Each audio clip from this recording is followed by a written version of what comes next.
Chères sœurs et frères, bienvenue ici dans notre culte. Je vais vous parler de ma place de travail ici à l'hôpital. Dans cet hôpital, on traite aussi des malades atteints de Covid-19. Les docteurs et infirmières aident les malades avec toutes leurs capacités. Nous espérons que toute la pandémie puisse être vite combattue pour qu'on puisse célébrer à l'église comme d'habitude. Nous souffrons parce que chanter et prier ensemble est une partie de notre vie. Heureusement, il existe certaines possibilités d'être en contact, comme par exemple par cette vidéo ici. Nous sommes aussi connectés par le Saint-Esprit qui est présent en nous, qui peut nous toucher d'une façon que nous sentirons la présence de Dieu et les frères et sœurs dans nos cœurs. Dans cette vidéo, nous sommes aussi connectés avec un pasteur de Goma au Congo qui nous a expédié son sermon par vidéo. Le verset biblique choisi pour aujourd'hui confirme la connexion entre nous. Voilà pourquoi vous n'êtes pas plus des étrangers ou des résidentes temporaires. Vous êtes concitoyens des membres du peuple de Dieu. Vous êtes partie de la famille de Dieu.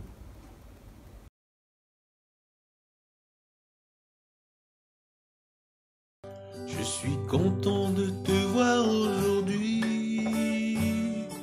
Je suis content de te voir aujourd'hui. Mon frère, que Dieu te bénisse. Je suis content de te voir aujourd'hui. Ich freue mich, dich heute zu sehen. Ich freue mich, dich heute zu sehen. Schwestern, Gott segne dich. Ich freue mich, dich heute zu sehen. I am happy to see you today. I am happy to see you today. Brother, may God bless you. I am happy to see you today. Je suis content de te voir aujourd'hui. Je suis content de te voir aujourd'hui. Mon frère, que Dieu te bénisse. Je suis content de te voir aujourd'hui. Bienvenue, shalom, à notre live en ce qui concerne le culte en français que nous avons mensuellement. Bienvenue sur notre page YouTube. Si vous êtes là pour la première fois, bienvenue. Si vous êtes là, vous avez l'habitude d'être là, bienvenue. Nous passons à la phase des annonces. Et comme première annonce, nous annonçons que pour ce culte, le message du jour nous sera donné par le pasteur Dr Kambale qui nous vient de la FAOEM en Tanzanie. Et nous lui disons merci, vraiment merci du fond de notre cœur d'accepter de nous passer le message de la part de Dieu ce matin. Que le Seigneur le bénisse abondamment. Comme deuxième annonce, nous voulons également notifier à tous ceux qui sont là pour la première fois et qui ont besoin d'informations. Vous pouvez même déjà vous abonner sur notre page pour recevoir encore des notifications lorsque nous aurons d'autres lives de culte. Mais aussi, vous pouvez nous écrire à l'adresse culteenfrançais@gmail.com ou alors, vous pouvez nous écrire également en cas de questions, en cas de préoccupation, si vous voulez encore savoir exactement comment est-ce que les choses se déroulent, vous pouvez nous écrire, vous pouvez écrire au pasteur Andreas Pepla à l'adresse andreas.pepla@clinicumdo.de. Ou alors vous pouvez écrire à notre frère Daniel à l'adresse Dani avec Y Fabrice yahoo.fr. Les cultes se déroulent généralement de 15h à 16h45 à l'adresse Klippingstraße 4, 44 137 Dortmund. Mais avec cette période de Corona, nous avons eu pour habitude de faire les cultes en ligne par notre page YouTube. Nos prochains cultes se feront comme suit. Le 16 août 2020, nous avons notre prochain culte et ceci se fera encore sur notre page YouTube. Mais à partir du 27 septembre 2020, nos cultes se feront à Klippingstraße 5, 44 137 Dortmund, où nous avons l'habitude de le faire de 15h à 16h45. Donc nous aurons encore l'occasion de nous rencontrer une fois de plus et de sourire les uns avec les autres, même portant des masques. Donc, ce suit le 11 octobre 2020. Nous avons encore notre prochain culte. Le 29 novembre également 2020, nous avons notre prochain culte. Et en fin d'année, le 22 décembre, nous avons notre culte de Noël, culte de joie, culte de célébration. Ne manquez pas. Si vous voulez participer, vous pouvez encore nous contacter à l'adresse culteenfrançais@gmail.com. Comme prochaine annonce, nous voulons également signaler que le 22 août, nous avons un barbecue à partir de 13h. Oui, un barbecue où nous allons passer le temps ensemble, communier encore ensemble en tant que frères et sœurs. Et si vous avez besoin des informations par rapport à l'adresse, où est-ce que ça va se dérouler, comment est-ce que ça va se dérouler, comment est-ce que c'est organisé, vous pouvez nous contacter encore à l'adresse du culte qui est culteenfrançais@gmail.com.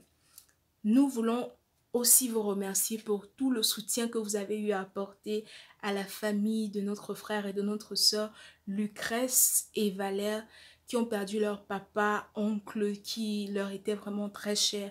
Merci pour votre présence sous toute forme et nous vous prions véritablement de les garder encore en prière parce que la famille a toujours besoin de nos prières pendant ce moment qui n'est pas du tout facile. Donc, merci. Nous vous souhaitons sur ce bon dimanche, bon culte, que le Seigneur nous bénisse tous et demeurons dans la présence de Jésus.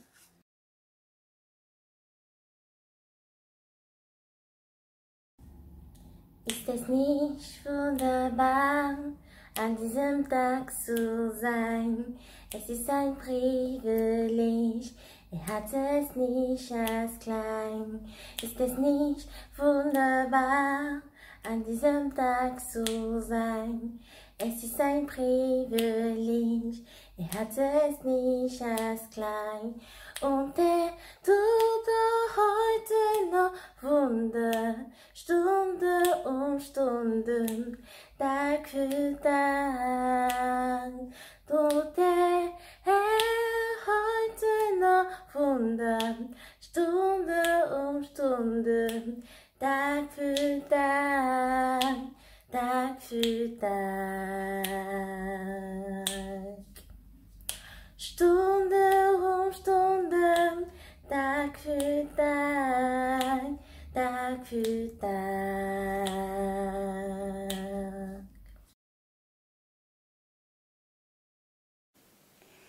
Frères et sœurs, que la grâce de notre Seigneur Jésus-Christ, l'amour de Dieu le Père et la communion du Saint-Esprit soient avec vous à ce moment particulier. Amen.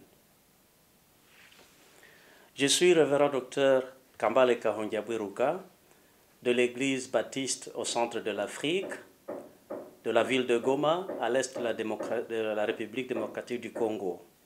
Présentement, je travaille à Dar es Salaam, en Tanzanie, avec la Vereinte Evangelischen Mission. Quand j'ai reçu votre invitation, j'ai eu tellement le désir de vous rencontrer physiquement à Dortmund pour vous délivrer ce message du Seigneur de vive voix, chers frères et sœurs. Mais hélas, cela n'a pas été possible. Toutefois, comme il est écrit, tout concourt au bien de ceux qui aiment Dieu. Je suis persuadé que même pendant cette période du Covid-19, cette crise aussi sera utile pour nous d'une manière ou d'une autre. Peut-être que nous ne le voyons pas maintenant, mais Dieu nous le révélera au bon moment. Am Ende dieser Predigt werde ich eine deutsche Zusammenfassung machen. Le message de ce jour vient du texte biblique des Actes des Apôtres, chapitre 1er, verset 9, jusqu'au verset 14. Il est écrit: Après avoir dit cela, il fut élevé pendant qu'ils le regardaient, et une nuée le déroba à leurs yeux.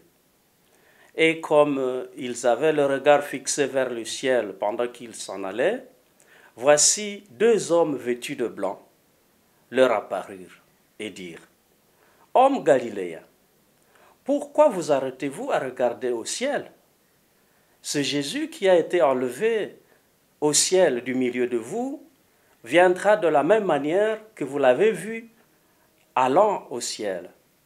Alors ils retournèrent à Jérusalem, de la montagne appelée des Oliviers, qui est près de Jérusalem, à la distance d'un chemin de sabbat.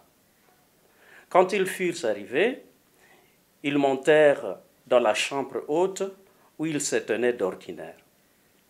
C'étaient Pierre, Jean, Jacques, André, Philippe, Thomas, Barthélemy, Matthieu, Jacques, fils d'Alphée, Simon le Zélote et Jude, fils de Jacques. Tous d'un commun accord persévéraient dans la prière avec les femmes et Marie, mère de Jésus, et avec les frères de Jésus. Parole du Seigneur. Chers frères et sœurs, aujourd'hui, avec la pandémie du Covid-19, l'humanité traverse une des plus tristes histoires des siècles derniers. Nous voyons s'effondrer sous notre regard impuissant toutes les assurances dans lesquelles nous avons fondé la croissance de notre économie, la sécurité de nos États, l'assurance de notre santé, la garantie de notre travail et toutes sortes de voies imaginables pour le succès. D'une certaine manière, cette situation rappelle de manière particulière le contexte particulier des disciples de Jésus à partir de l'époque, de la période de l'Ascension jusqu'au moment de la Pentecôte, quand ils étaient à Jérusalem, il y a plus d'un millénaire. Pour rappeler le contexte, les disciples étaient en effet à Jérusalem. Et à ce moment-là, Jésus vient de disparaître du milieu d'eux. Il vient d'être emporté vers les cieux, sous leur regard ébahi. Cette fois, c'est solennel. Il les en avait avertis.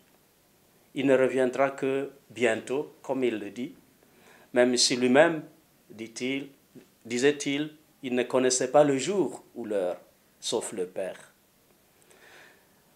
Ce n'est plus sur le lac Tibériade qu'il va les surprendre, ni à Galilée qu'il va leur demander de le rejoindre, moins encore sur la route d'Emmaüs, comme il l'a fait pour certains disciples.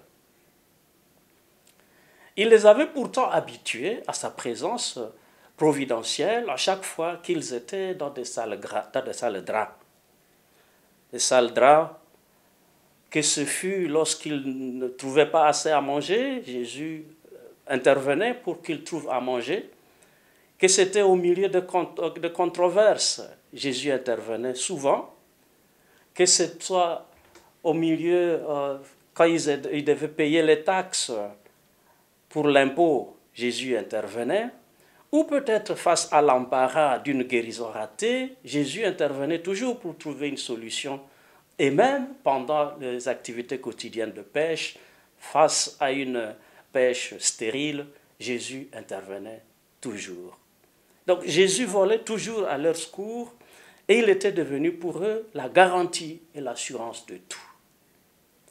Bien plus, pendant les 3 années que Jésus a marché avec ses disciples, ceux-ci avaient changé complètement de statut social. En effet, leur statut et leur profil de pauvres Galiléens avait nettement évolué. Ceux qui étaient des pauvres pêcheurs tels que Pierre, André, Jean, Jacques sont devenus des hommes publics. Les taxateurs escrocs tels que Matthieu ou Zachée sont devenus des personnages de référence. Et les prostituées comme démoniaques ou psychopathes tels que Marie Magdalène sont devenus des leaders très compétentes du groupe. Ce ramassis de petites gens s'est hissé trop rapidement au sommet de la société de l'époque et fréquentait désormais l'élite aussi bien religieuse que politique. C'est une ascension à laquelle personne, en tout cas d'entre eux, n'avait pu espérer.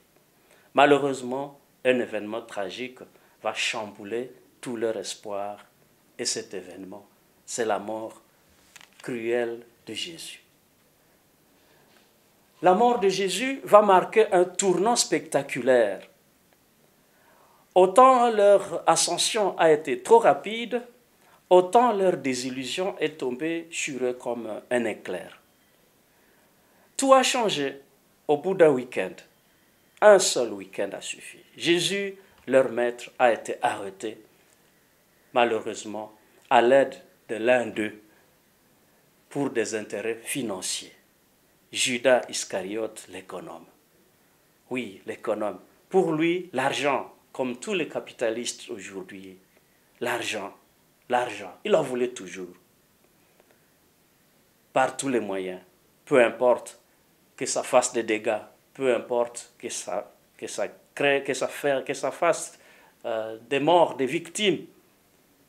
Pour lui, l'argent. Alors le procès de Jésus est allé trop vite. Il n'a pas eu de garde à vue. À moins de 24 heures, la condamnation est déjà prononcée. Et comme on pouvait s'y attendre, la peine est lourde. C'est la peine maximum.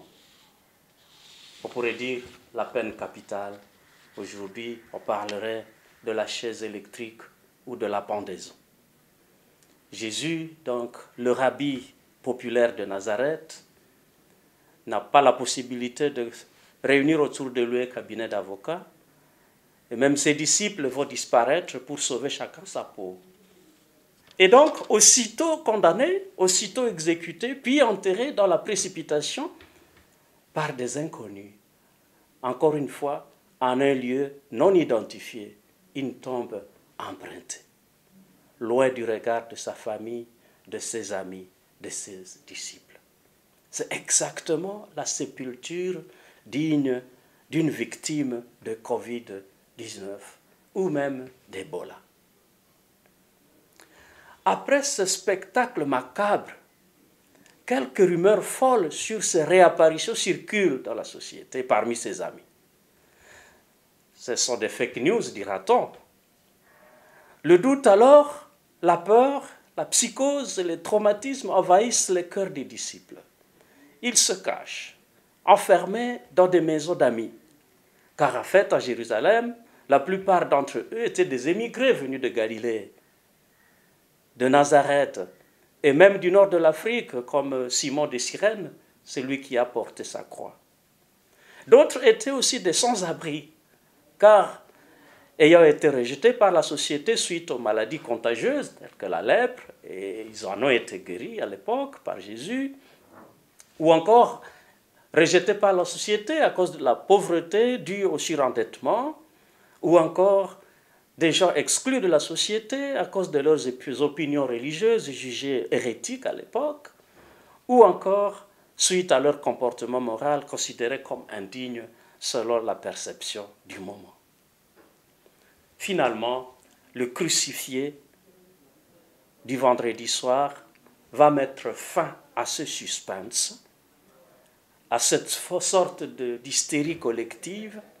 Il va apparaître à tous et les rassurer. Il va montrer les preuves de sa mort, bien plus, il va révéler l'évidence de sa résurrection. Désormais, il peut marcher avec eux comme avant, participer à leur activité quotidienne de pêche, griller du poisson, continuer les enseignements, et il va ramener l'espoir Mais pour combien de temps? Pendant ce moment, des questions se murmurent sur les lèvres des disciples et ils lui posent des questions sur leur avenir. Et comme d'habitude, Jésus ne répondra pas à toutes les questions. Et c'est justement à ce moment-là, quand le débat, quand le désir de connaître s'élève au milieu des disciples, que Jésus va être enlevé du milieu de ses disciples. Il est dérobé à leur regard. Il est aspiré vers les nuages et traverse sans laisser les traces comme une comète spatiale.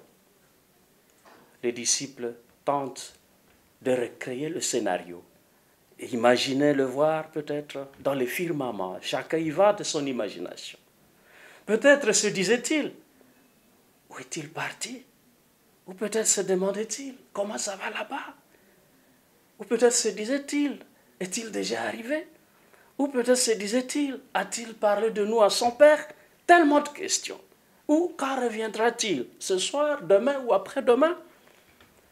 C'est pendant qu'il restait là en train de réfléchir, de cogiter, chacun exerçant ses ménages, deux hommes vêtus de blanc descendent, apparaissent et leur disent un message surprenant. Pourquoi restez-vous là à regarder le ciel? Pourquoi restez-vous là? Et jusqu'à quand resterez-vous là? Et à moi de continuer pour dire, il y a mieux à faire que de rester là sans rien faire. Oui, il y a mieux à faire. C'est le message descendu des cieux. Peut-être que la présence de ces messagers était pour confirmer que celui qui est parti du milieu de vous est arrivé. Ou peut-être aussi c'était pour le rassurer que votre inquiétude est prise en compte de l'autre côté. Mais bien plus, le message de ces anges est qu'à présent, ce qu'il y a mieux à faire, ce n'est ni de contempler, ni de spéculer sur ce qui vient de se passer. Oui, vous savez, chers frères et sœurs, avec le coronavirus, il y a eu beaucoup de spéculations.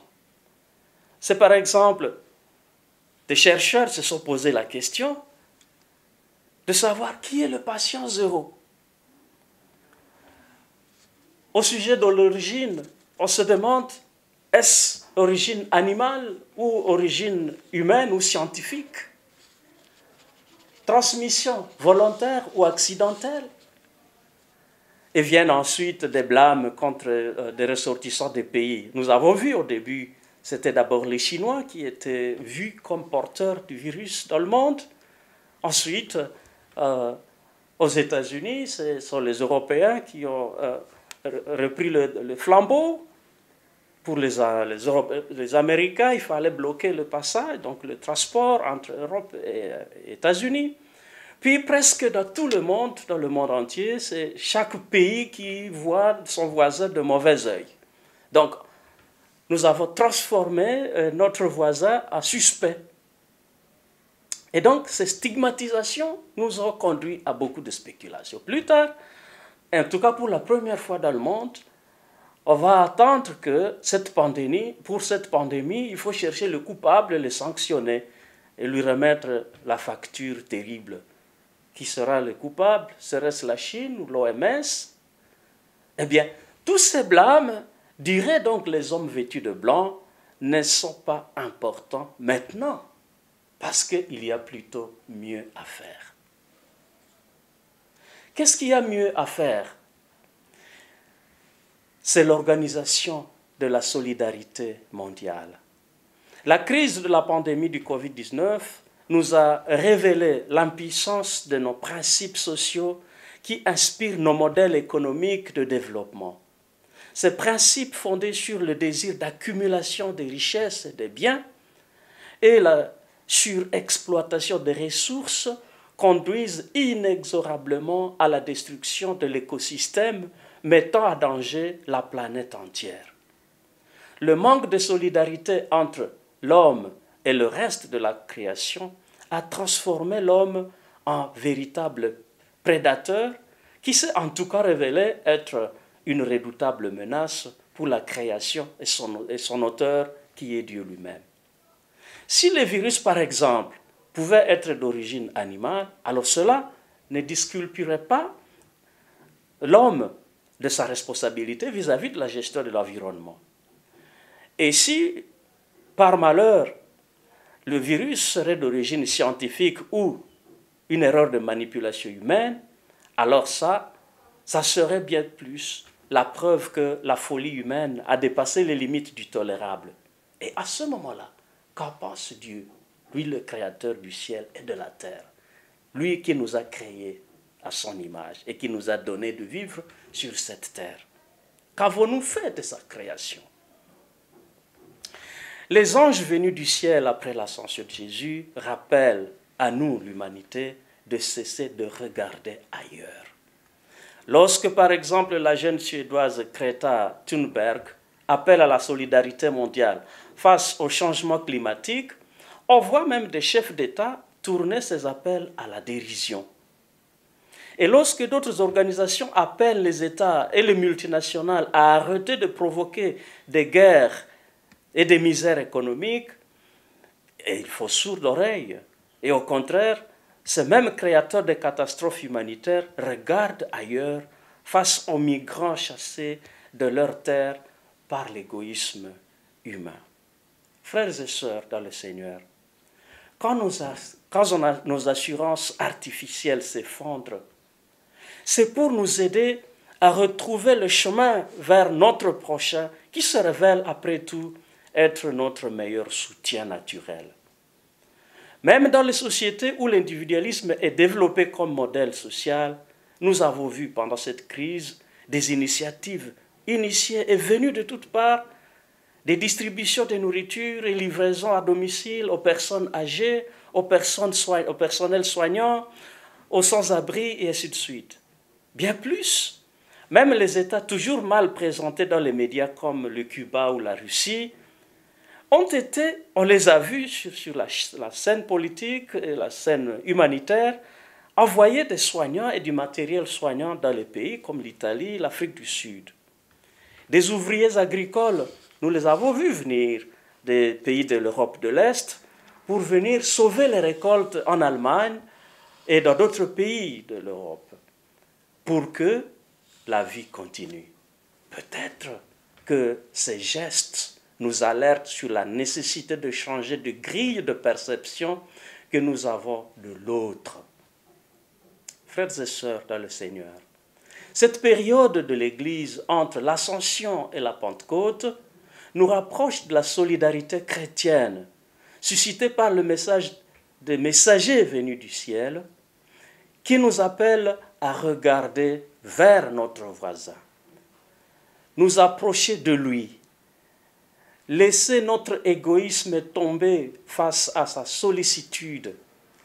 Le réfugié qui traîne dans l'indifférence totale entre la Turquie et la Grèce, le migrant qui se noie dans la Méditerranée faute de trouver meilleure alternative, tous ces gens nous interpellent. Oui, il y a mieux à faire que de nous battre pour la suprématie mondiale et la concurrence économique. Aujourd'hui, avec le Covid-19, le monde entier est réduit aux besoins élémentaires essentiels. Le manger, l'accès aux médicaments, le logement, le travail, l'éducation, le transport. Vous savez comment l'esprit capitaliste qui a corrompu le monde pendant des décennies est en train de susciter encore une nouvelle guerre dans l'industrie pharmaceutique. On se bat pour médiatiser ces médicaments ou en même temps pour discréditer les médicaments mis en place par d'autres. On cherche à arracher les certificats pour les médicaments. On cherche à confisquer des vaccins. En fait, je pourrais dire que ça, c'est une bataille digne des habitants de la jungle. Cette gloutonnerie qui a régné dans le cœur de Judas Iscariote n'est pas loin de nous aujourd'hui, malheureusement.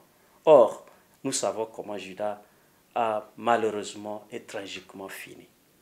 Frères et sœurs, faudra-t-il rappeler que le message des anges est clair, il y a mieux à faire, c'est-à-dire exercer un peu plus de solidarité pour sauver le monde. Sinon, à quoi servira-t-il à un homme ou à une femme de gagner le monde entier s'il perd les âmes des autres, humains et non humains, puis perdre sa propre âme?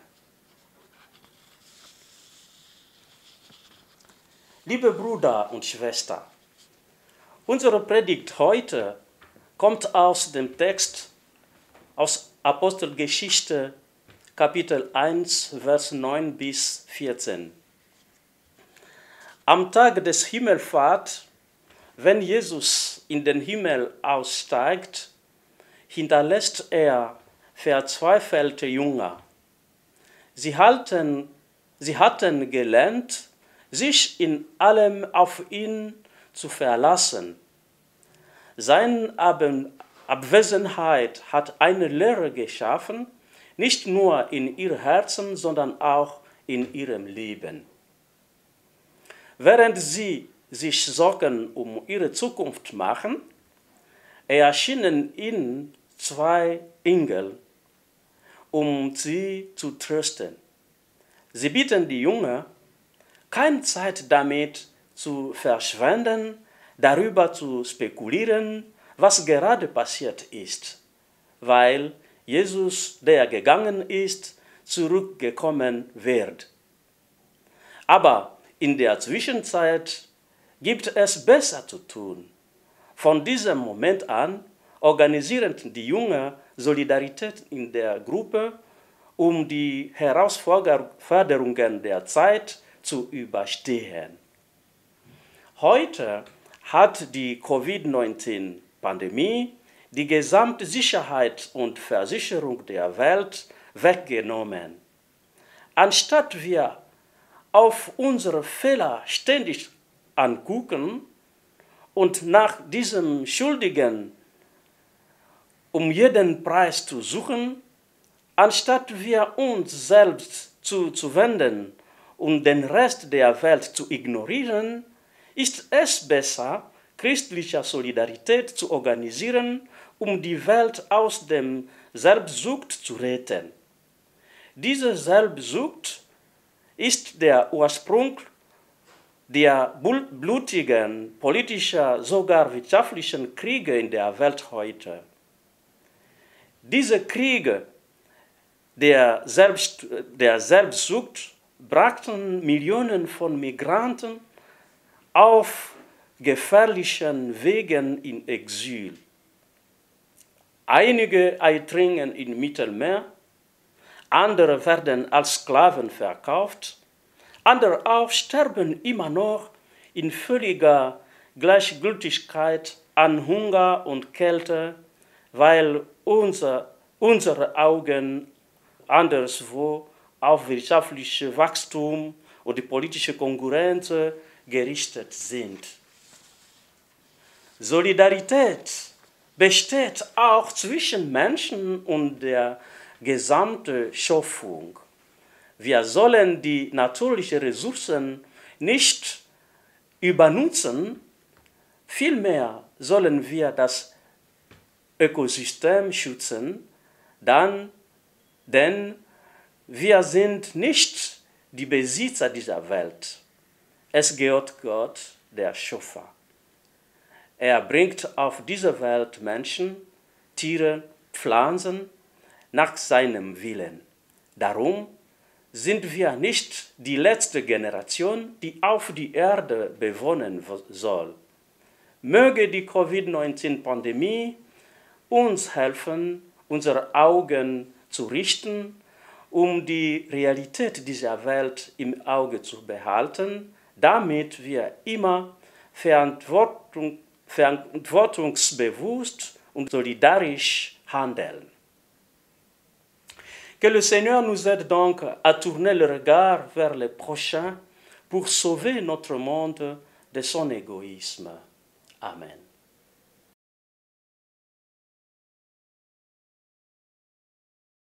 Danke, Vater, für das Leben, das du gibst.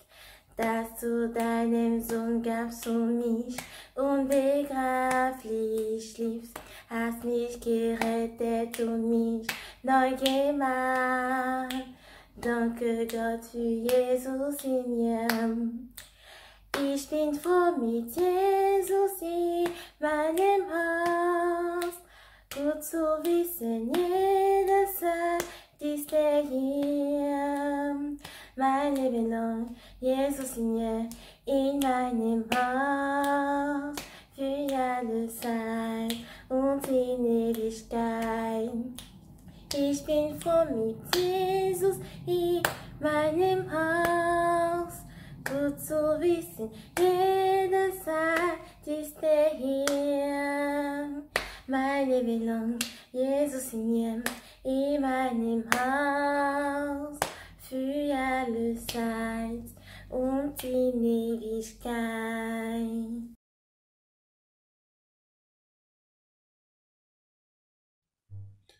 Entends nos prières, entends nos voix, entends nos prières, monter vers toi.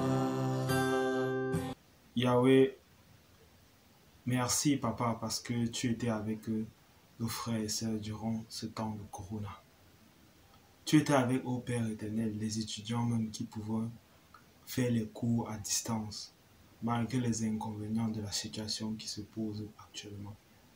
Papa, nous prions même que maintenant qu'ils sont en train de composer, ô Père éternel, que tu continues de veiller sur eux.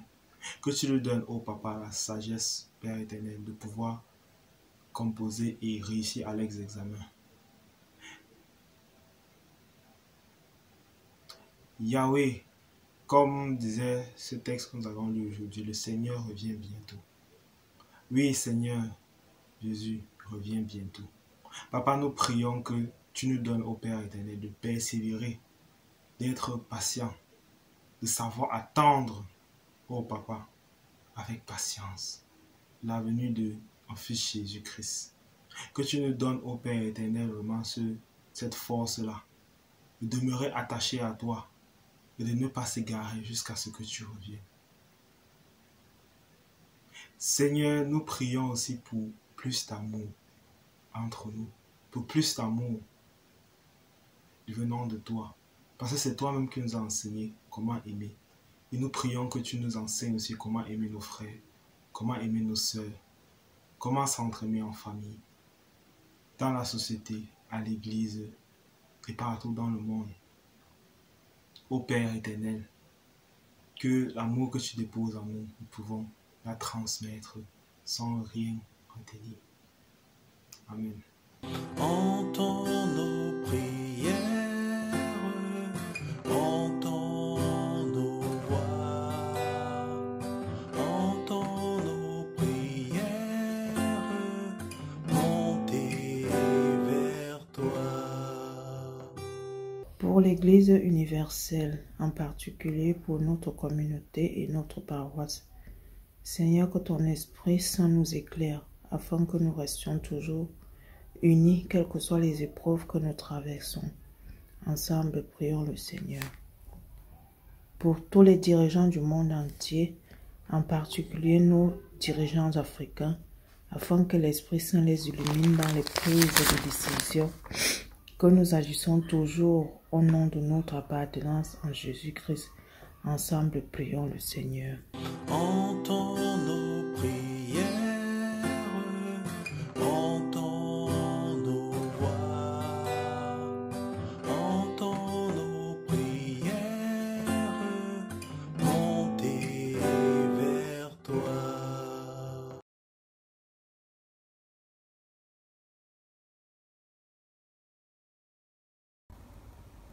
Nous écoutons la parole de Dieu et nous mettons notre confiance en Dieu.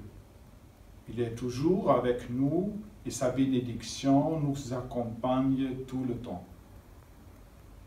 Que le Seigneur te bénisse et te garde, que le Seigneur fait briller sur toi son visage et t'accorde sa grâce. Que le Seigneur tourne vers toi son visage et te donne la paix. Amen.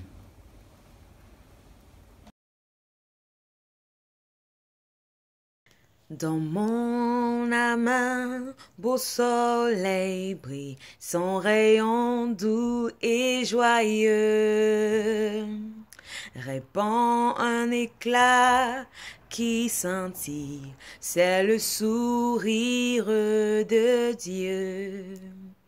Oh, quel beau soleil dans mon âme, il éclaire, illumine tout. À ses rayons, mon cœur s'enflamme et je vais chantant partout. Oh, quel beau soleil dans mon âme, il éclaire, illumine tout. À ses rayons, mon cœur s'enflamme et je vais chantant partout. Mon cœur était plein de ténèbres, quand parut un jour nouveau. Au loin fuyait ombre funèbre, devant un soleil si beau. Oh, quel beau soleil dans mon âme, il éclaire, illumine tout. À ses rayons, mon cœur s'enflamme et je vais chantant partout. Un beau soleil dans mon âme, il éclaire, illumine tout. À ses rayons, mon cœur s'enflamme et je vais chantant partout. Gloire à Dieu, que ce chant retentisse en tout lieu. Gloire à Dieu, que ce chant retentisse en tout lieu. Gloire à Dieu, que ce chant retentisse en tout lieu. Gloire à Dieu, que ce chant retentisse en tout lieu. Bon dimanche à tous et soyez bénis. Bye.